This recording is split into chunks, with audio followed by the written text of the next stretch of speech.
अनन्या धोनी ने लिखा है, गुरुदेव, जब किसी सिचुएशन पे कोई रिएक्शन आता है तो कभी कभी साथ ही एक सही गलत गाइडेंस भी आता है, इन दोनों में क्या डिफरेंस है?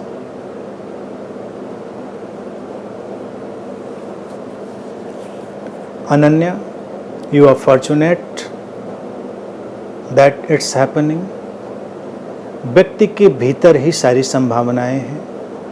अब रिएक्शन आया किसी सिचुएशन में, फिर तुम्हारे भीतर सही गलत की समझ का एक तल भी खुला, दोनों चीज़ें एक साथ हुई। ये हमारी ही संभावनाएं हैं।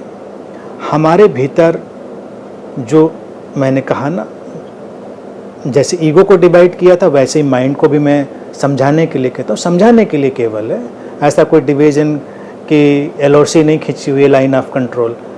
फंक्शनल माइंड और फिक्शनल माइंड। फंक्शनल माइंड जो है उसके अंदर सही गलत की अपनी एक इंट्रिंसिक अंडरस्टैंडिंग होती है, और जो फिक्शनल माइंड है वो सही गलत के द्वंद्व में उलझा हुआ होता है, क्रियाओं प्रतिक्रियाओं के द्वंद्व में उलझा होता है। तो एट ए टाइम जब हम कुछ करते हैं तो दोनों चीज़ें सक्रिय होती हैं। यानी कोई परिस्थिति बनी और परिस्थिति से हम आमने सामने हुए तो वो फिक्शनल माइंड से भी उसमें रिएक्शन आएगा और फंक्शनल माइंड से भी।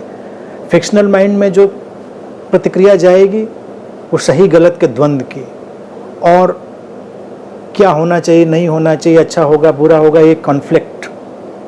फिर उसी के साथ गहरे तल पर हमारा जो फंक्शनल माइंड है, यानी कि जो क्रियात्मक मन है, जो अस्तित्वगत है, जो स्रोत से कभी भी अलग नहीं हुआ होता है, उसके अंदर उस सही गलत पर एक्ट करने की और सही गलत को विवेक पूर्वक समझ पाने की क्षमता भी होती है।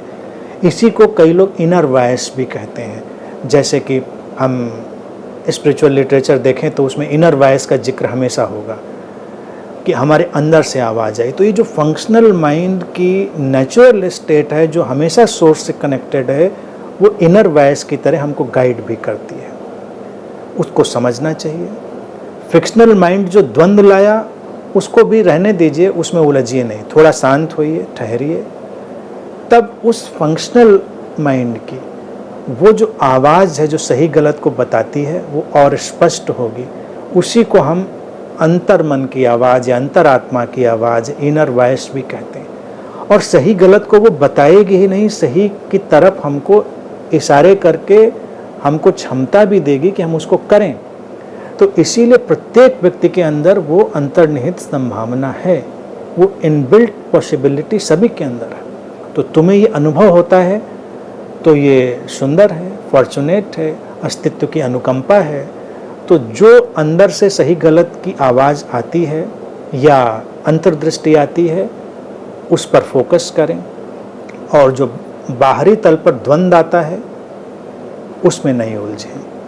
फिर धीरे धीरे जब तुम फंक्शनल माइंड की उस क्लैरिटी को पकड़ना शुरू करोगे तो स्पष्टता बढ़ती जाएगी और मार्गदर्शन भी बढ़ता जाएगा।